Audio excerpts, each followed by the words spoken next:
The wind hit the walls of the old Hartwell textile mill like it wanted to tear the whole building down. Inside, the air was wet and sharp, broken glass on every floor, rusted machinery nobody had touched in 20 years. The kind of place that made even the most reckless men in Greyhaven Harbor turn around at the door. Rykon Valmeri didn't turn around. He stepped through the collapsed entrance frame first, his black coat cutting through the dark, boots pressing over shattered tile. Behind him, Tavian moved with his shoulders squared, one hand already near the inside of his jacket. Soren followed last, quiet as smoke, scanning every corner before his foot crossed the threshold. They weren't supposed to be here. The smuggling route check near the eastern docks had wrapped early. Then the sound started. Somewhere deep inside the building. Barking. Not aggressive barking. Not the sharp warning sound of a guard dog. This was something smaller. Desperate. The kind of sound an animal makes when it's been trying to get someone's attention for a very long time and nobody has come. Rykon held up one hand. His guards stopped at the entrance. 6 of them. All armed. All trained to follow orders without questions. "Stay," Rykon said. Tavian looked at him. "You think this is clean?" "No," Rykon replied. "That's why we go first." Soren didn't argue. He rarely did when the decision was already made. The 3 of them moved deeper into the mill. Past collapsed shelving units. Past the remains of old conveyor belts eaten through by rust. The ceiling above them groaned under the weight of snow that had piled on the roof. The barking got louder. Then it stopped. And that silence was worse. They reached the back storage room. The door was already open, hanging off one hinge. Rykon pushed it the rest of the way. The smell reached them first. Fever sweat. Cold concrete. Something metallic. Blood. Not much, but enough. Then they saw him. A boy. Silver hair. Dirty and tangled. Falling across a pale face. He was curled on the floor in the corner of the room. Knees drawn up. Arms wrapped around something pressed to his chest. His hoodie was torn. One sleeve was completely missing. The fabric had been ripped away and tied around the leg of a small brown and white dog nestled in the curve of his body. The dog looked up at them. His tail didn't wag. It just looked. The boy didn't move at all. Tavian crossed the room in 4 steps. He crouched down and pressed 2 fingers to the boy's throat. "He's alive," Tavian said. His voice came out different than usual. Quieter. Rykon stood still in the doorway. He was looking at the torn sleeve. At the careful, deliberate knot tied around the dog's injured leg. At the way the boy's arms were still wrapped tight even in unconsciousness, like some part of him was still trying to hold on. Soren moved beside Tavian and studied the boy's face. Lips slightly parted. Lashes against a cheek that was too pale and too still. His hands, when Soren carefully lifted one, were so cold they barely felt real. "How long has he been here?" Soren asked quietly. Nobody answered. Nobody had one. The dog made a small sound then. Not a bark. More like a low, broken whimper. It pressed its nose against the boy's chin like it was trying to check if he was breathing. Sometimes the smallest acts of kindness appear in the darkest places. Not announced. Not rewarded. Just there, quiet and stubborn and real, in the middle of everything falling apart. Rykon finally moved. He crossed the room and knelt down across from his brothers. He looked at the boy's hands again, at the torn fabric, at the dried blood on his fingers that wasn't his own. "He did this for the dog," Rykon said. It wasn't a question. "Hi viewers. Have you ever helped someone or something even when it cost you something? Drop your answer in the comments." Tavian reached out to lift the boy carefully. The moment his hands made contact, something happened. The boy's arms tightened. Still unconscious. Still not breathing right. But his arms pulled the dog closer. Like even in the dark behind his eyes, some part of him understood someone was trying to take what he was protecting. Tavian froze. "He's out cold," Tavian said. "But he's still protecting the dog." Soren finished. The room went quiet. Rykon stood. He pulled out his phone and made one call. Short. Direct. Bring the vehicle to the east side entrance. Medical team on standby at the estate. Now. He ended the call and looked at his brothers. Tavian began to speak, then stopped. He tilted his head. He looked at the boy's face again, watched the barely there rise and fall of his chest. Rykon. Tavian's voice dropped. He hasn't made a single sound since we walked in. Soren looked up sharply. Rykon looked at the boy. At the stillness in his face. At the way even pain hadn't pulled a single cry out of him. I know, Rykon said. Tavian met his brother's eyes. He can't speak, Tavian said slowly. Can he? Before either of them could respond, the small dog let out one sharp bark. And the boy's arms tightened again. Then his chest stopped moving. 1 second. 2 seconds. 3. 3 weeks before the night the Valmeri triplets walked into that ruined building, Kerwin Hale was fixing a broken space heater in the back room of a second-hand shop on Delacourt Street. The owner hadn't asked his name, hadn't cared. He needed the heater working before the cold front hit, and someone at the shelter told him the quiet silver-haired boy could fix almost anything with tools and time. Kerwin worked without talking. That part was easy. He'd been doing it his whole life. He didn't speak. Not from fear, not from choice. His voice had never worked the way it worked for other people. The doctors who examined him when he was young used long words to explain it. He remembered none of them. What he remembered was the look on their faces after. That careful, practiced blankness that meant they were deciding how much to feel sorry for him. He didn't need their sorry. He needed the heater finished before sundown so he could collect his $6 and find somewhere warm to sleep. That was life in the lower district of Greyhaven Harbor. You moved. You worked. You didn't stay anywhere long enough for the wrong people to notice you. Omegas without pack protection were invisible here. Most of the time that was useful. Kerwin collected his pay, tucked it into the inside pocket of his jacket, and stepped back out onto the street. He pulled his hood up and started walking the long way back toward the shared shelter on Mercer Row. That was the night the dog appeared. Small, brown and white, with one ear that stood up and one that flopped down like it had given up halfway. It was sitting directly under the streetlight outside a corner market, and when Kerwin walked past, it stood up and fell into step beside him. He stopped. He looked down. The dog looked up. Kerwin pointed back at the market, in the direction the dog had come from. The dog sat down and tilted its head. He pointed again. The dog wagged its tail. Kerwin exhaled through his nose, turned, kept walking. The dog followed. He didn't plan to keep it. He had no room for it, no money for it, no way to take care of something that's small and breakable. He told himself that every day for the next 4 days while the dog slept curled against his leg and watched him work with those unblinking brown eyes. On the 5th day, the corner market had leftover brisket scraps in a bag outside. The dog found them before Kerwin even smelled them. It ate with a kind of joyful focus that made something in Kerwin's chest loosen just slightly. He wrote the name down on a small piece of paper. Brisket. The dog looked up at the sound of it, tail going hard, like it had been waiting for someone to call it something. That was it. That was the whole moment. And it was the smallest thing in the world. But Brisket became the first creature in a long time that watched Kerwin like his presence mattered.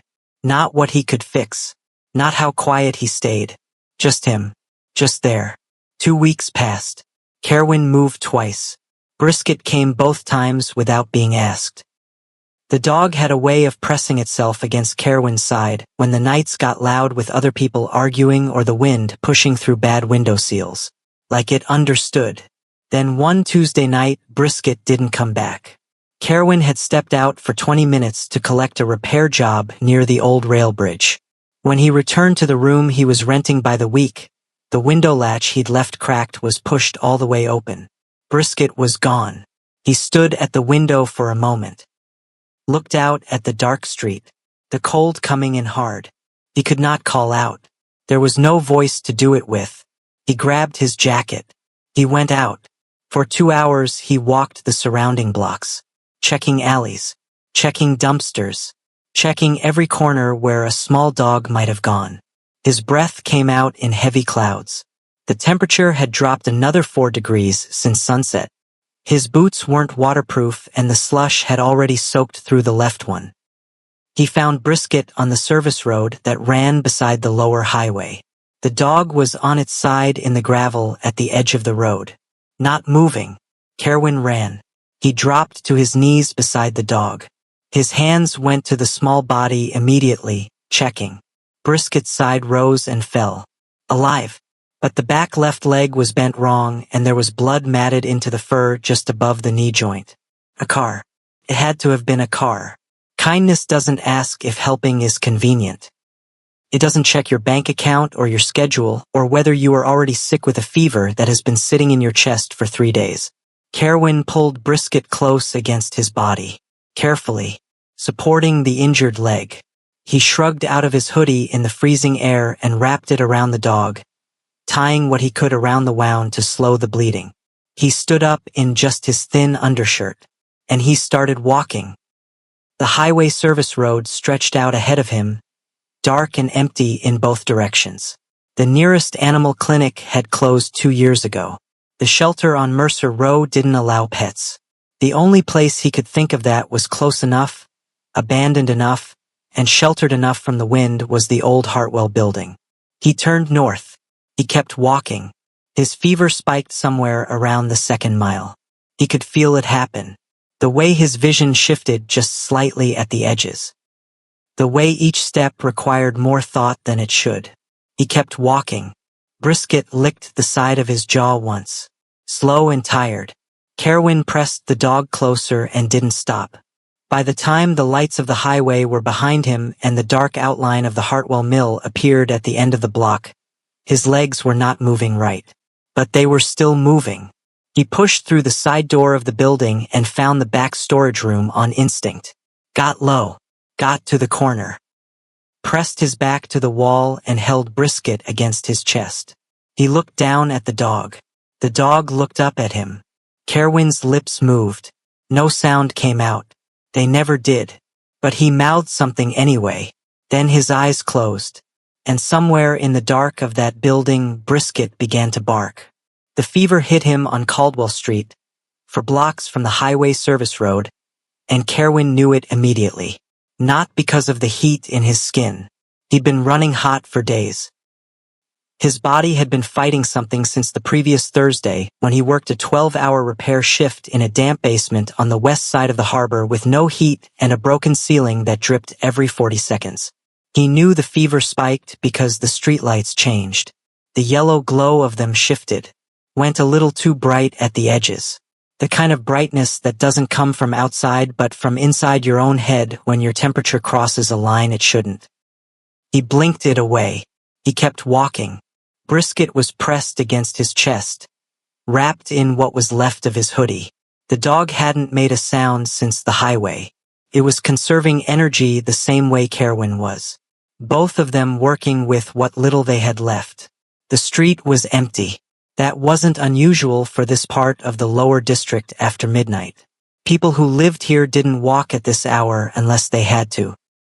And people who drove through didn't stop for someone who looked like Kerwin looked right now. Silver hair plastered to his forehead. Thin undershirt soaked through with sweat despite the cold. Carrying a wrapped bundle against his chest that barely looked like a dog. He passed 2 people. A man on a stoop who looked up and looked away again. A woman walking fast in the opposite direction who didn't slow down. Omegas without packs were invisible here, and invisible was fine. Invisible meant nobody stopped him. Nobody asked questions he couldn't answer. Nobody tried to take what he was carrying. He turned north on Fenwick Avenue. The wind came from the east here and it cut straight through the thin fabric of his shirt. His left arm, the one that had been holding Brisket longest, had stopped feeling anything below the elbow 10 minutes ago. He shifted the dog carefully to his right. His legs were doing something wrong. Not collapsing. Not yet. But working too hard for flat ground. Each step took a decision in a way that walking shouldn't. 3 blocks from the mill, he almost went down. His right knee buckled.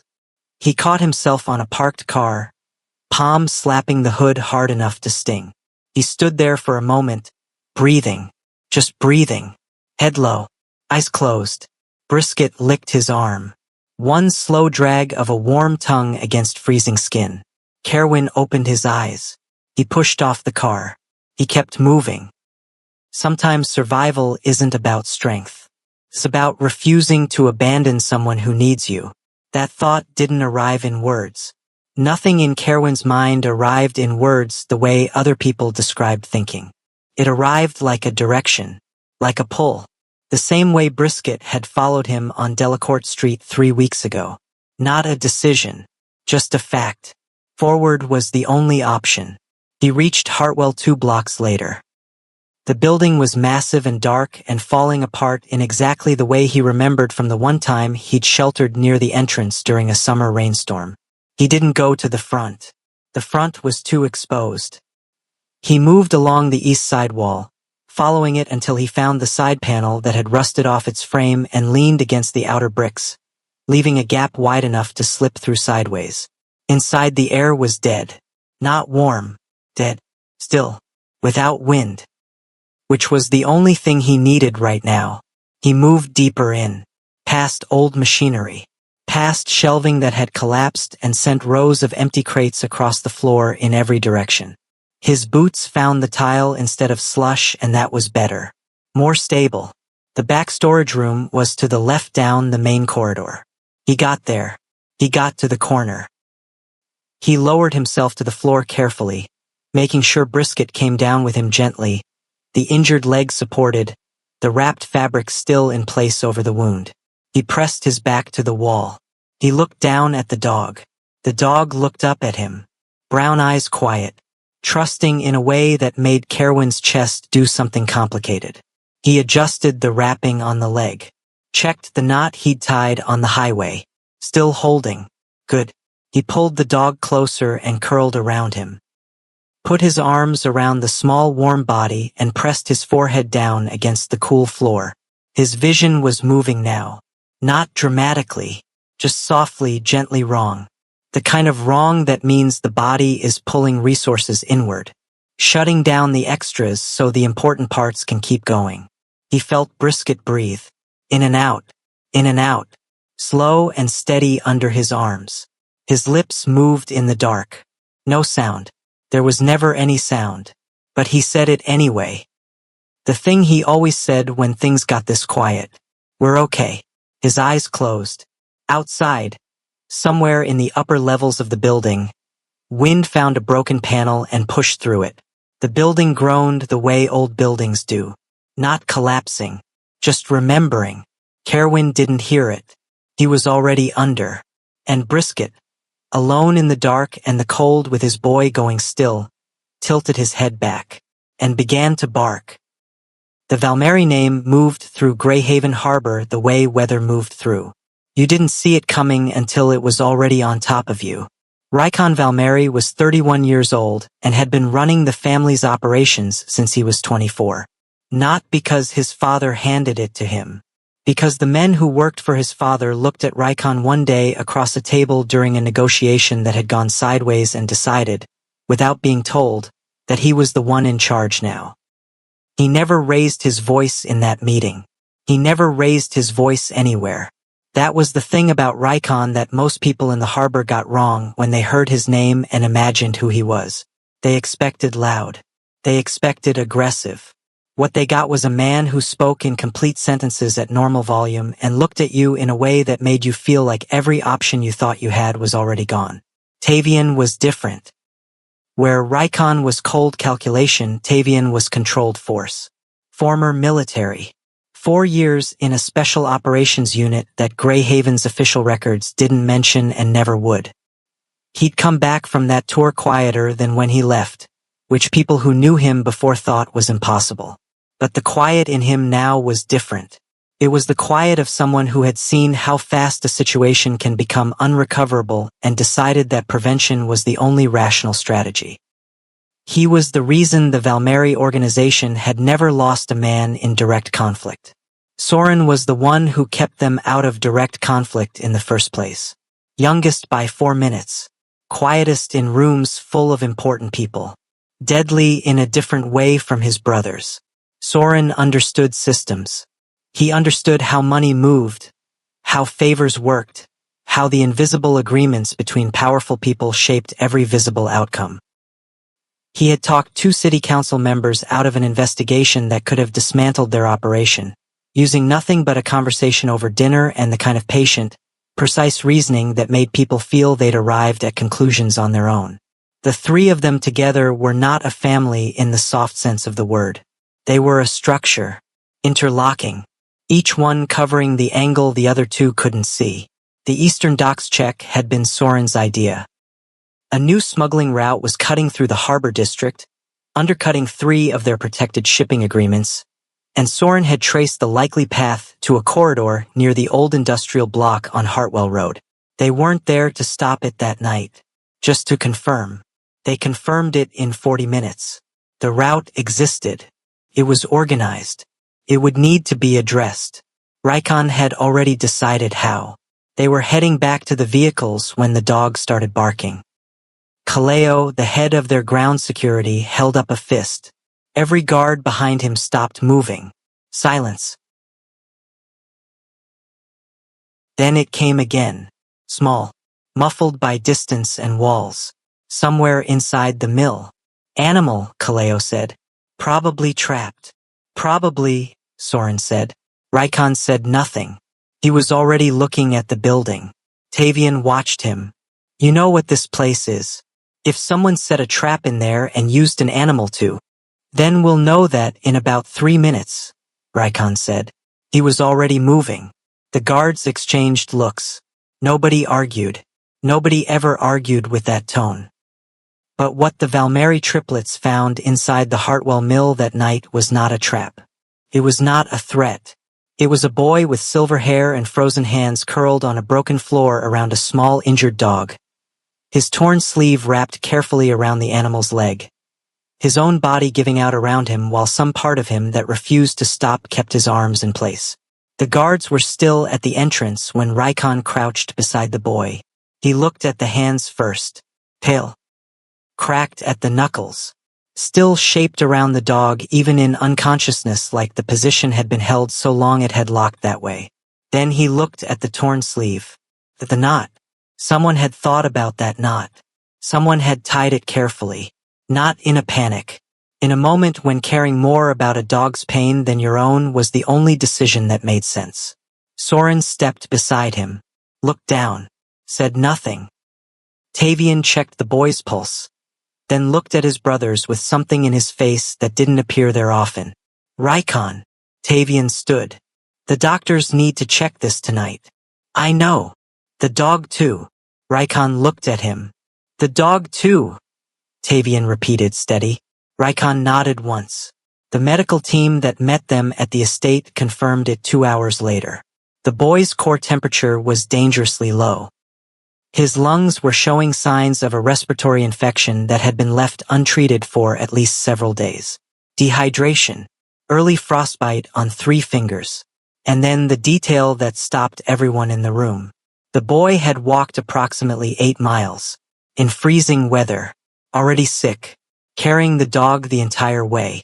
One of the junior doctors said it quietly to the lead physician, almost like he was asking for confirmation that the number was right. 8 miles. The lead physician confirmed it. She said it was medically improbable. Then she corrected herself and called it medically remarkable. Rykon was standing at the window when he heard that. He didn't turn around. He just stood there and looked at the dark courtyard outside and thought about what it means when someone uses the last of what they have on something other than themselves. What kind of person does that? Who was this boy?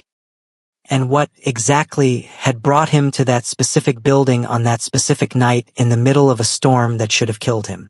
The first thing Kerwin saw when he woke up was a ceiling he didn't recognize. High, white, with crown molding along the edges that caught the morning light. Not a shelter ceiling. Not a rented room ceiling. Something larger. something that cost money. He lay completely still. His brain was catching up slow, the way it always did after a fever broke. Like it had to reload itself in sections. Warm. He was warm. That came through first. Real warmth, not the temporary kind you get from another person's body heat in a shelter dormitory. Warmth from a mattress that had actual structure. From blankets that had actual weight. He turned his head slowly. The room was large and quiet. Medical equipment on a rolling cart beside the bed. And 4-line taped to the back of his left hand. A window with pale curtains that let in gray winter light. And 3 men standing near the door. Kerwin moved. He was upright before his body had the resources to support it. Both hands gripping the edge of the mattress. Back against the headboard. Eyes on the 3 men who had not moved. The one in the center was looking at him with an expression that gave away nothing. Tall.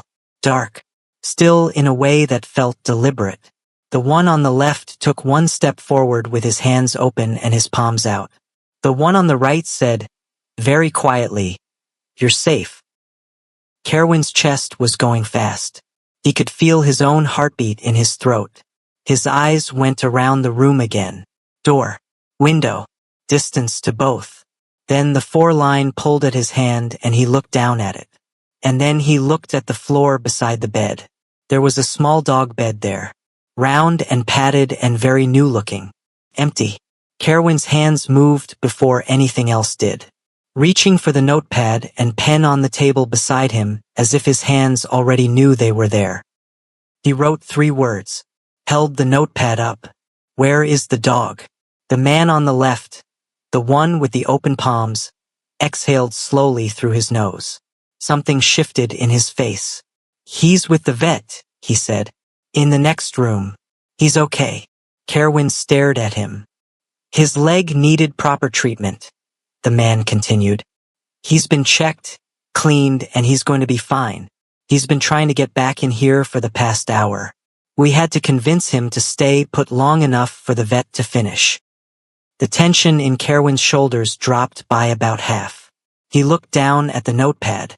Wrote again. I want to see him. You will, the man said. Give us 30 minutes. The man in the center moved then. Not toward Kerwin. Toward the chair beside the window. He sat down. Slowly. Like he was choosing to be less tall on purpose. People reveal their true hearts when they wake from pain. Not the face they want to show you. The first thing they reach for when the darkness clears. Kerwin had reached for the dog.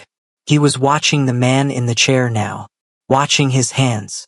Watching the way he sat. Quiet. Still. Like he wasn't performing calm. Like he actually was it. The man looked at him directly. Not in a threatening way. In an honest one. My name is Rykon, he said. These are my brothers. Tavian. He gestured left. Soren. He gestured right. Kerwin looked at each of them. Then back at the notepad. He wrote, How long? 2 days, Soren said from near the door. You were in and out for most of it. Your fever broke this morning.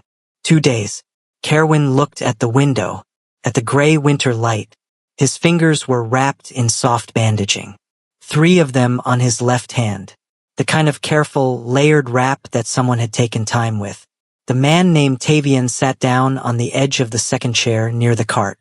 You don't have to explain anything, Tavian said. Not today. Not until you're ready. Kerwin looked at him. Wrote, Why am I here? The 3 men were quiet for a moment. Then Rykon said simply, Because you needed to be somewhere safe. Kerwin's pen moved again. Then stopped. Then moved. I don't know you. You don't, Rykon said. That's fair. A pause. You will. Kerwin studied the man's face, looking for the thing that came after offers like that. The angle. The cost. There was always a cost. He didn't find it. That in itself made him more careful, not less. He looked down at his bandaged fingers. At the 4. At the new, carefully made bed on the floor beside him. A sound came from the hallway, scratching at the door. Low, determined. Then one short, sharp bark. Kerwin's face changed. Just for a second. Just enough.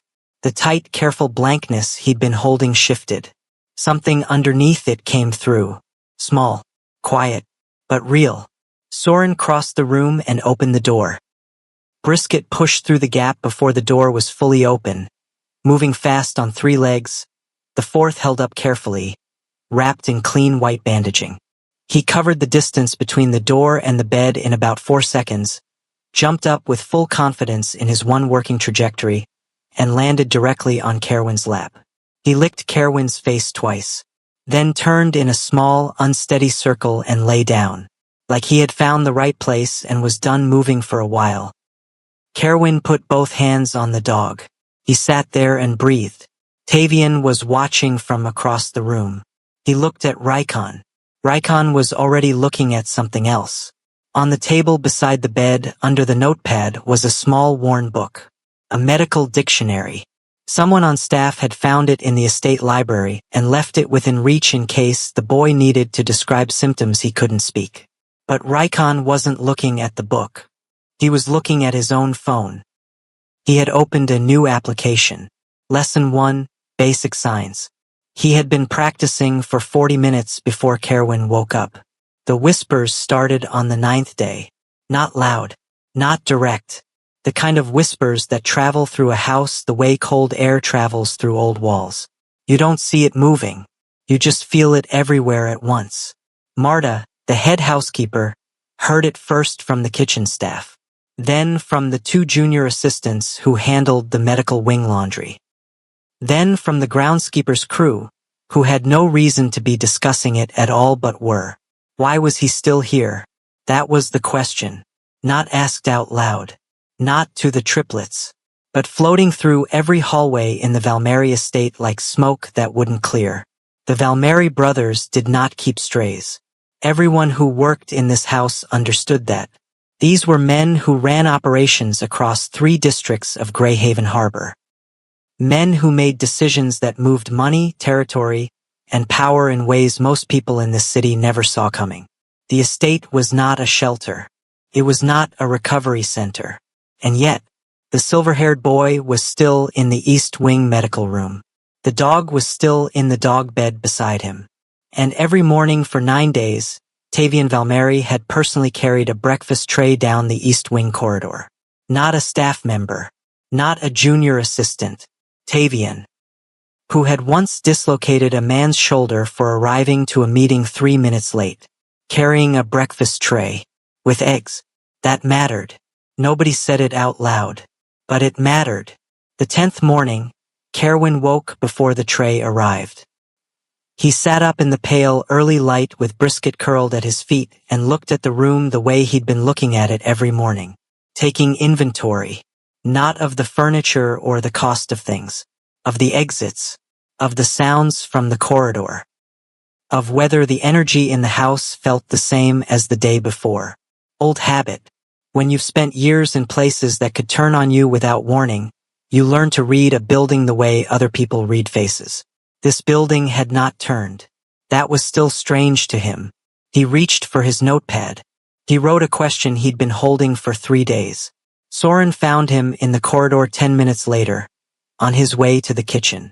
Not the East Wing kitchen. The main kitchen. 2 floors down and a full wing over.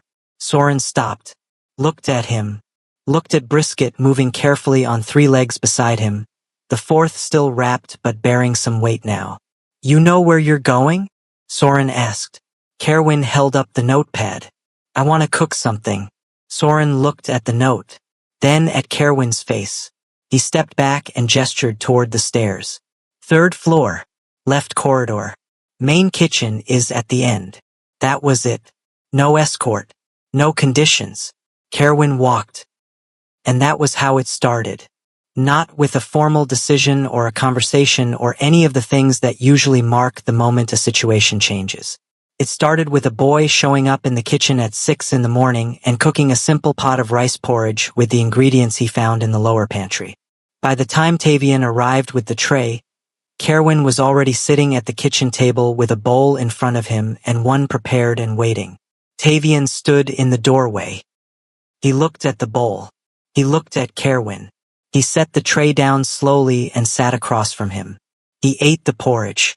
He said nothing for a moment. Then, carefully, "This is better than what I make."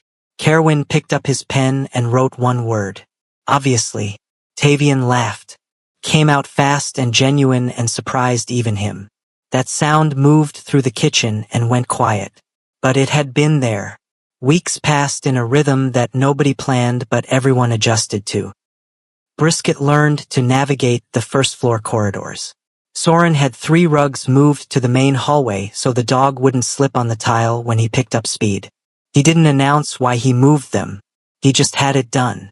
Rykon had 2 sign language books placed in the library, and a private tutor lined up 3 times a week on video call. He told his assistant it was for a business contact. His assistant did not believe this. The servants continued to whisper. And then, on a Tuesday evening in the 4th week, one of the newer security contractors spotted a man outside the east gate. Not walking past, not near a vehicle, standing, watching the estate from the shadow of the building across the street. The contractor reported it to Kaleo, who reported it to Rykon. Rykon looked at the security footage. The man was gone by the time the camera swept back. But he had been there, looking directly at the east wing. Rykon set the footage down and went still. He had a very specific feeling about that image. Not fear, not uncertainty, recognition. Like a problem he'd been expecting had just confirmed its arrival time. Kaleo had the footage enhanced by 7 the next morning. The man outside the gate was identified by 10. His name was Dresden Farr, 42 years old. 3 known addresses in Greyhaven, none of them current. Worked, officially, as a freight logistics coordinator for a shipping company that had been under quiet investigation for 2 years. Unofficially, Dresden Farr was connected to a network that moved people.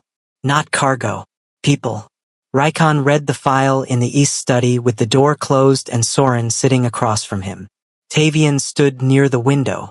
Nobody spoke for a long moment after Rykon closed the folder. Then Soren said, "How long?" "The network has been active at least 4 years," Rykon said. Greyhaven is one of 3 harbor cities they use. "And the boy?" Rykon was quiet. "They believe Kerwin took something when he left," Rykon said. "That's the operating assumption Kaleo's source is working with." Tavian turned from the window. "Did he?" "No." Rykon said it flat and certain. "He left with nothing. He barely had a jacket." Soren leaned back. "Then what they actually want is an example," Rykon finished. "Someone who ran, made it out, stayed out. That kind of thing is bad for their operation." The room went quiet again. Outside the door, the house moved with its usual morning sounds. Kitchen activity. Staff in the corridors. Somewhere on the first floor, the distinct tap of a small dog's paws on hardwood. Tavian looked at the ceiling for a moment, then back at his brothers. "He never told us," Tavian said.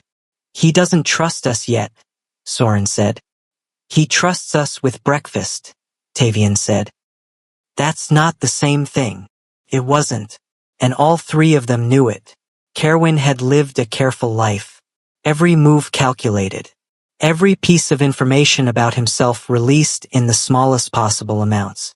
You don't survive the kind of thing he survived by talking about it. You survive it by keeping everything close and everyone at a distance.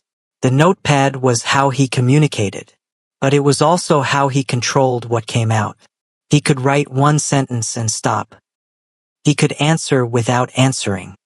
He had mastered the specific skill of saying just enough to keep a conversation moving without ever handing over anything real. Systems that exploit the weak only survive when everyone looks away. Most people had looked away from what was happening to Omegas in Greyhaven's lower district for a long time. Long enough for the network to establish routes. Long enough for the operation to go from small and criminal to structured and nearly invisible. Nearly. The problem was that invisible systems still leave marks.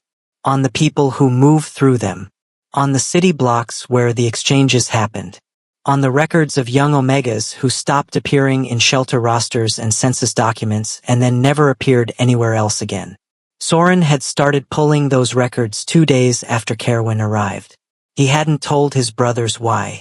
They knew anyway. The number he'd found so far was 41. 41 names. Gone.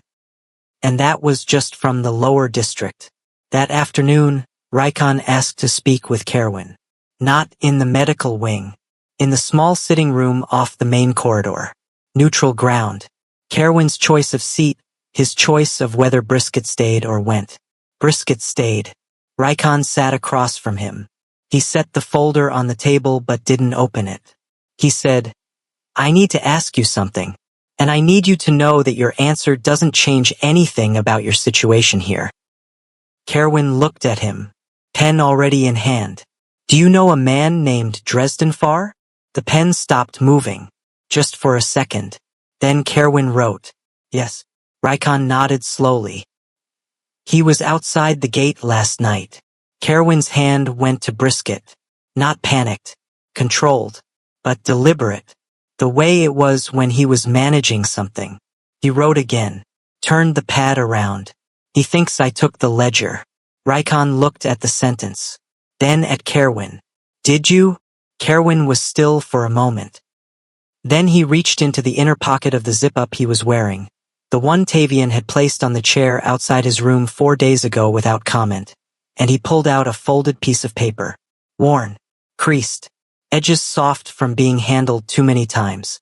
He set it on the table. Not the ledger. A copy. A single page, hand-copied in small, careful handwriting. Names, dates, locations. Kerwin tapped the page once. Then he wrote, "I memorized it before I left. This is what I remember." Rykon looked at the page. He looked at Kerwin. This boy had been carrying this. Through months of shelter rooms and repair jobs and cold streets. With no protection, no pack, no voice, and a dog that followed him everywhere. He had been carrying evidence. Alone. That night, at 11:40, the East Wing motion sensor went off. The alarm didn't sound like much. One tone. Short. The kind that would blend into background noise for anyone not tuned to it. Kaleo was tuned to it. He had 2 men in the East Corridor in under 90 seconds. He had the external perimeter locked in under 2 minutes. He was on the radio with Rykon before the second alert came through. East Wall. 2 points of entry. South Garden Gate and the service door on the lower level. Rykon was already moving. He came out of the study the same moment Tavian came out of the training room at the end of the hall. They didn't speak. They moved. Down the corridor, down the stairs, past the kitchen, Soren falling in behind them from the library doorway with his jacket still in his hand. The lights in the East Wing cut. All of them. Not a power failure. Targeted. Someone who knew where the breaker panel was. Someone had done their research. Kerwin was awake when the lights went. He had been awake for 20 minutes already. Not because of the alarm. Because Brisket had gone still in a way the dog only went still when something outside was wrong. Not sleeping still. Listening still. Ears up. Body tight. Eyes on the door. When the lights cut, Kerwin was already on his feet. He moved to the corner of the room. Away from the door. Away from the window. The corner where the angle made him hardest to reach from either entry point. Old habit. He heard the door handle move. Not the turning of someone with a key. The testing motion of someone working from the outside without one. Then a second sound. Something small. Low. Directly behind the door. Brisket had positioned himself between Kerwin and the door. The door came open fast. 2 men. Moving quick and quiet. The kind of professional quiet that comes from doing this before. The first one crossed the threshold. Then stopped. Because Rykon Valmeri was standing in the room. He had come in through the service corridor behind the East Wing. The one the intruders hadn't covered. The one that most people didn't know existed because it wasn't on any building plan that had been filed publicly in the last 30 years. Tavian came in through the window behind the second man. The second man did not get to react to that information. The fight lasted less than 4 minutes. That matters. 4 minutes for 2 trained, prepared men to be completely and efficiently removed as a threat. Not by security contractors, by Rykon and Tavian personally. With the kind of speed and certainty that didn't look like anger. It looked like math. Soren was in the corridor outside, managing the third entry point that Kaleo's team had missed, and doing it quietly enough that nobody in the rest of the house woke up. When it was over, Rykon turned on the emergency light on his phone and looked across the room. Kerwin was in the corner. Brisket was in front of him, and the dog had bite marks on his own front leg from where he'd gotten to the first man's hand before Rykon did. Rykon crossed the room and crouched in front of the dog first. Checked the leg. The wound was shallow. The bandaging had held. Brisket was shaking slightly but standing steady. Then Rykon looked up at Kerwin. Kerwin was looking back at him. Not with fear. Kerwin had moved past fear the moment the lights went out. What was on his face now was something harder to read. Something that was sorting itself out in real time. He had just watched 3 men move through his room like the darkness was nothing to them. Like danger was a language they had been speaking their whole lives. And every single move they made had been aimed at keeping him safe. He reached down and picked up Brisket carefully. The dog pressed its nose against his jaw. That same slow check. Still here. Rykon stood. He looked at Kerwin for a long moment. Then he said it directly. No preamble. No softening. Dresden Far's operation won't reach you here. But the only way to make that permanent is to bring this into the open. Use what you have. The page you showed me. What you remember. He paused. I can do that. Another pause. But I need to know if you're willing. Kerwin looked at him. He looked at Brisket. He looked back at Rykon. The pen and notepad were on the floor 3 feet away where they'd fallen when he moved to the corner. He didn't reach for them. Instead, slowly, deliberately, with both hands still holding the dog, he nodded. Rykon looked at him for 1 more second. Then he turned and walked to the door and said, without looking back, Soren, get the documentation team. Tonight. The East Wing came back to life around them. But in the corner of that room, Kerwin stood with the dog against his chest and understood, for the first time in years, that the thing happening right now was not a transaction. Nobody here was getting something from him. They were just standing there, between him and the door, like that was the only place they needed to be. 3 days after the break-in, Soren placed a single document on the kitchen table during breakfast. He didn't make a presentation out of it. Didn't stand at the head of the table and explain. He just set it down, placed a pen beside it, and sat back in his chair with his coffee. The document was 1 page. At the top it said, Formal Protection and Household Membership. Valmeri Household. Greyhaven Harbor. At the bottom was a line for a signature. Kerwin looked at it for a long time. Brisket was under the table, working on a piece of dried meat that Tavian had dropped there on purpose while pretending to be clumsy. The kitchen was quiet. Rykon was at the other end of the table, not looking at the document, looking at his coffee cup. Like this was a normal Tuesday and the piece of paper in front of Kerwin was a grocery list. Tavian was by the stove, back turned, not performing casual, actually managing it. Kerwin reached for his notepad. He wrote something and then crossed it out, wrote it again, crossed it out again. On the 3rd attempt, he stopped crossing it out and just let it sit on the paper in his handwriting. He turned the notepad around. I don't want to be a burden. The kitchen stayed quiet for 2 full seconds. Then Tavian turned around from the stove. He looked at the notepad. He looked at Kerwin. He pulled out the chair directly across from him and sat down. Let me tell you something, Tavian said. His voice was even, steady. When I came back from my second tour, I didn't sleep for 4 months straight. I mean that literally. I would close my eyes and my brain would not stop. My brothers sat with me, Every single night. For 4 months. He paused. I never heard either of them use the word burden. Kerwin looked at him. Tavian leaned forward slightly. Not once. The hardest thing for survivors is believing they deserve protection. Not because they don't understand what they've been through. They understand it better than anyone. The hard part is believing the protection is real and not a loan that's going to be called in at the worst possible moment. Kerwin had been waiting for that call in since the day he woke up in this house. He looked at Soren.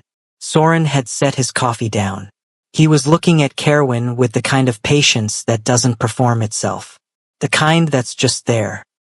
The page you gave us, Soren said quietly. We cross-referenced it with what our documentation team pulled. We have enough to dismantle the network. All 3 harbor routes. He paused. That's 41 confirmed names, Kerwin. 41 people who were marked as missing. We can start identifying them now. Kerwin's jaw tightened. He looked down at the table. 41. He had known about others. Not the number. Not the names. But he'd seen enough in the time he spent in that system to know he wasn't the only one. Had known it and carried it and had nowhere to put it. He looked at the document again.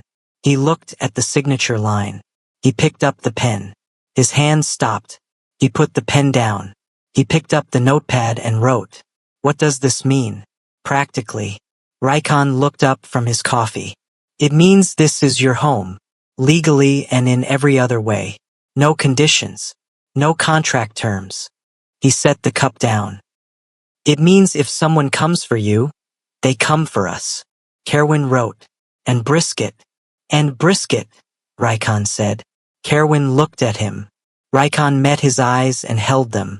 This was the man who had learned 53 signs in the past 2 weeks. Kerwin had counted. Had watched him practice in the hallway through the gap in the sitting room door when Rykon thought no one was around. Had seen him mouth the shapes silently. Get them wrong, try again. 53 signs. For someone who couldn't speak. Kerwin looked at the document one last time. He picked up the pen. He signed it. The scratch of the pen on paper was the only sound in the kitchen for a moment. Then Brisket pushed out from under the table, stood on 3 legs in the middle of the floor, and sneezed twice like he had strong feelings about the whole situation. Soren pressed his lips together. Tavian looked at the ceiling. Rykon's expression did not change, but something in it did.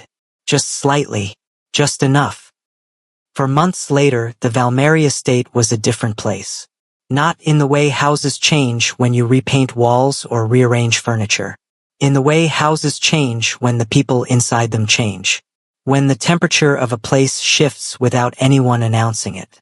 Rykon left for work 40 minutes later each morning than he used to. Nobody noted this officially. His assistant noticed. Kaleo noticed. Both of them understood that noting it out loud would be a mistake. Tavian had started coming home before dark. For a man who used to run drills with the security team until 9 or 10 at night and eat dinner alone standing over the kitchen counter. This was a shift so significant that the entire security staff had an unspoken agreement not to comment on it. Soren had rearranged 2 meetings to keep his Thursday mornings clear. Thursday mornings were when Kerwin taught himself to bake. Not from a class. Not from a video. From a water-stained cookbook he found on the bottom shelf of the estate library with handwritten margin notes from someone who had used it for decades. He worked through it slowly, methodically, one recipe at a time, and the kitchen on Thursday mornings smelled like whatever that week's attempt was. Sometimes good. One week, deeply not good, but always warm. Brisket had graduated from 3 legs to 4. His left hind leg had healed cleanly, which the vet said was better than expected given the initial injury. He had opinions now, strong ones, about where he was allowed to sleep, which was everywhere. About whether Rykon's lap was an appropriate location during a business call, which was yes. About the correct response to the sound of Soren opening the cabinet where the treats were kept, which was immediate and enthusiastic. The dog had the run of the house. Everyone knew it. Nobody changed it. The 41 names Soren had traced became 53 by the end of the second month. The documentation was passed to 3 separate channels simultaneously: a federal investigative office, 2 journalists Soren trusted, and a legal advocacy organization that had been fighting this specific kind of network for years. Dresden Farr was arrested on a Thursday. Kerwin was in the kitchen when Soren told him. He was stirring a pot of something that smelled like cinnamon and apples. He stopped stirring. He stood there for a moment. Then he went back to stirring. But his shoulders came down about 2 inches. That mattered. Soren didn't say anything else. He just poured himself a glass of water and leaned against the counter and stayed there while the kitchen filled up with the smell of warm apples until Kerwin's shoulders were all the way down. The evening that changed everything was an ordinary one. Rykon came home at 6:42. Tavian was already there, sitting on the floor in the main sitting room with Brisket, who was deeply engaged in destroying a rope toy that had survived 2 months of heavy use and was finally losing. Soren was reading at the far end of the couch. Kerwin was at the table near the window with his notebook. Not the communication notepad. A different one. Larger. He'd started keeping it 3 weeks ago. Nobody asked what was in it. He wrote in it most evenings. Rykon set down his jacket and sat in the chair near the fire. Brisket looked up from the toy. He assessed the situation. Then he crossed the room, jumped directly into Rykon's lap, and barked twice. The sound hit the high ceiling and came back down warm. Rykon looked at the dog. He put one hand on the dog's back. Brisket wagged his tail hard enough that it smacked the armrest 3 times. Tavian was watching from the floor. He looked at Soren. Soren looked up from his book. Their eyes met for exactly 1 second. Kindness can rebuild lives that power alone never could. Not the kind of kindness that performs itself in front of people. The kind that moves rugs so a dog doesn't slip on tile. The kind that practices signs alone in a hallway. The kind that brings breakfast without being asked and doesn't wait to be thanked. That kind. Kerwin looked up from his notebook. He looked at the fire. At Rykon with the dog in his lap. At Tavian on the floor. At Soren on the couch with his book down now, watching all of them. He looked back at the notebook. He wrote something. 3 words. He tore the page out carefully. Walked to the center of the room. Set it on the coffee table where all 3 of them could see it. Then he sat down on the floor beside Tavian and picked up the other end of the rope toy. Brisket immediately abandoned Rykon's lap to get involved in the new situation. Rykon leaned forward and looked at the page on the table. Our family now. He sat back. He looked at his brothers. Tavian was already looking at him. Soren closed his book. The fire moved in the fireplace. Brisket was making noise. Outside, Greyhaven Harbor was doing everything it always did. Cold and loud and full of things that didn't stop for anyone. But in this room, everything was still. Everything was warm. Everything was theirs. And somewhere far from this estate, in a city that shared a coast with Greyhaven, a man sat in a dim apartment with a phone pressed to his ear and a newspaper open to the page about Dresden Farr's arrest. He read the article to the end. Then he read it again. He set the phone down. He looked at the numbers on the newspaper page. 53 names. He thought about what 53 names meant for the rest of the network. And he started making calls. If the story moved you, share it with someone who needs to hear it today. Subscribe and turn on notifications so you never miss a story like this one. Drop a comment below and tell us what part stayed with you. Your words might be exactly what someone else needs to read.